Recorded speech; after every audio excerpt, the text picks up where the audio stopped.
یا خلکه ما سره مدد وکړئ موږ یې وتالو ما اوچت کړئ یا خلکه زه په خپو باندې په ځمکه غورځېدلی یم یا پاکستانیانو یا پنجابیانو یا مسلمانانو یا پوهانو کرکټریانو ما اوچت کې ما سره مدد وکړئ دا پکې لا بېلغم ظالمه تا به وڅوک اوچتئ ته خو کم نه مکمل 200 کیلو یې ظالمه آرام دې وهلی د آرامو پیسې دې وهلي دي ته خو کم نه که نه تا به څوک اوچتئ تا پسې باید بلدوزر راول به بلدوزر دې اوچت کو هلکه شویې باختره په ده باندې څه چل شوی دی په دې باندې خو په حساب کتاب یې پوه نه شو په دې باقي باندې او نقوې باندې یاره محمد امیره چل داسې چل شوی دی که نه چې دې هغه ماشومان لیږلي دي نیوزیلند ته او نیوزیلند والا ورته باندې پینټه ولګوه پینټه خبره دې سیده که نه چې هغه ابرار احمد دی هغه باندې خو یې پانټه ولګوله پانټه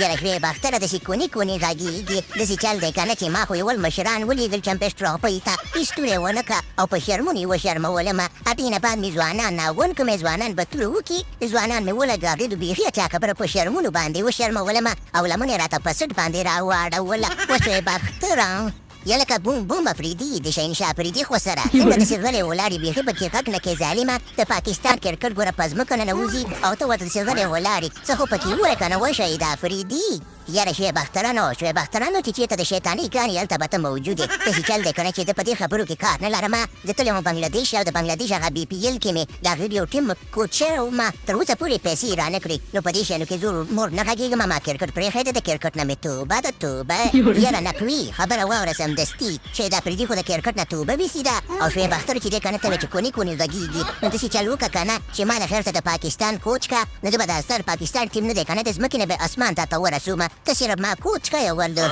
وی امي په خېټه باندې دروند یم که نه محمد نبیره ارام مې خوړلی دی په خېټه باندې دروند یم ته که ته مې چېرته د پاکستان کوچ کې خو چېرته بارځې کې فکسینګ یې کوې او خلکو سره میټونه فکس کې او زمونږ د پاکستان به په شرمونو باندې وشرمې هسې نه په کاردونو کې ډوب دی ته به نور هم راته وشرمې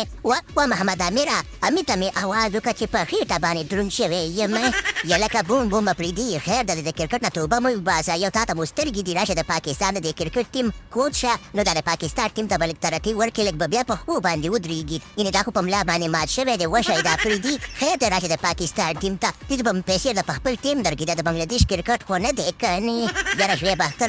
باختره نو تور تور راته ښکاري لکه چې د کومې سوړې نه راوتی یا په چا په نغري کې منډلی داسې چل دی که نه که ما ته د بنګلادیش والا پیسې نه دي راکړي په زړه کې مې سوری شوی دی بنګلادیش به پیسې راکړي زه به د هغه خپلې برخې چې دی که نه قرض خلاص کړمه خو دې بنګالیانو چوتو پتو په خټو کې نښتو راته خپلې پیسې رانه کړي ونه کړي ته راسره به ګوره داسې کار ونه کړي نه که نه بوم بوم افریدي زه خراباتي سړی یم ما د یو ګوند چې دی که نه په 100 کروړو باندې مې جوړ کړو او په ټوله چمپېسټ ټراپۍ کې راته 2 کروړه ورسېده زه خراباتي او تاواني سړی یم راځه تا د پیسې درکوو پروګرام ته ورنه